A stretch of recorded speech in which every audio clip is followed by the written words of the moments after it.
Welcome learners to this session of BA Honours English Part 3, Paper 6.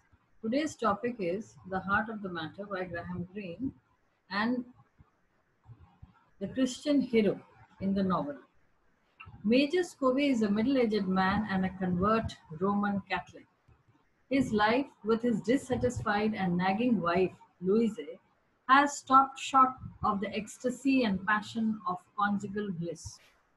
Yet he remains bound to her by the pathos of her unattractiveness. He has to enter into a financial arrangement with the Syrian usurer Yusuf in order to move his restive and tense wife from the heat, stench, and damp, the ants and cockroaches of their colorless Northwest African coastal settlement to a South African holiday. Now, this monetary arrangement is sure to have its repercussions to his position as a responsible British colonial official. It is during this long absence of his wife that the survivors of the torpedoed ship are landed on the Sierra Leone coast. Helen Rolt, a 19-year-old widow, is a survivor of the shipwreck. Scobie extends himself in compassion and sympathy towards this perplexed child woman. She is merely 19-year-old. And no sooner this alliance or this association develops into a strong friendship of sly partnership. Because remember, Scobie is already married and he has a wife called Louise. On Louise's return, Scobie has to make a decision between his wife's legal claims and that of Helen Rhodes, which will always put either of them open to untold sufferings and miseries. So for him, there remains no line of action to pursue.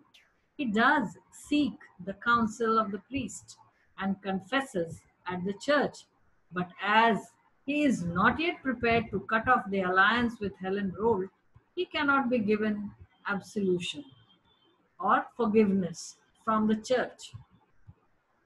In order to do away with Louise's doubts, he has to pretend that things are same as usual between them. He accompanies her to regular communion real. He knew that Louise, being a hardcore Catholic, insists upon such visits to the church.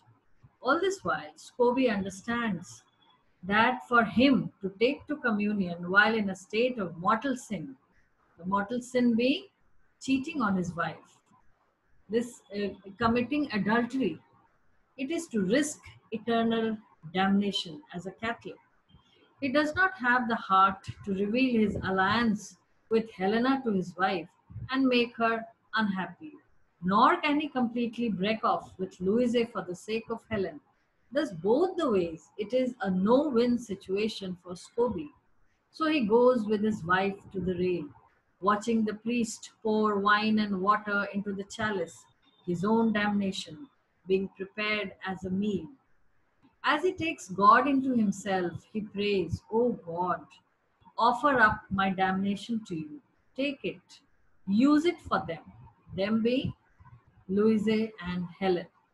And he is aware of the pale, peppery taste of his eternal sentence on the tongue, the ritual which is carried on in the church. One night, as Louise calls him to bed, a desperate prayer comes automatically to his lips. "Oh God, I cannot give her the pain or the other pain, and I cannot go on giving you pain. Oh God, if you love me as I know you do, help me to leave you." His resolution is final. He will destroy himself, for no longer can he shower blows upon the bruised face of Christ by falsely joining in the mass of the faithful. He observes the symptoms of angina pectoris and poisons himself with the medicines prescribed by his physician for a medical condition which he pretends to have. Thus, here is Green's model of the Christian hero in a tragic situation.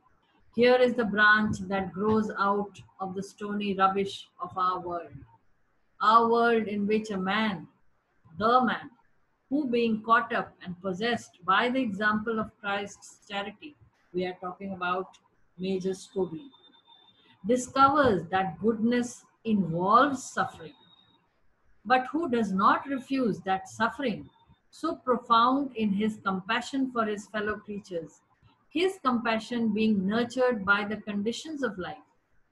Though Scobie does betray God, the last words on his lips as he falls on the ground after taking the poison are, "Dear God, I love." And the resonances of meaning and implication that have been stirred up within us by the total action persuade us that is he is himself loved and shall be forgiven in some grave new word. Now we come to the end of the session. Thank you.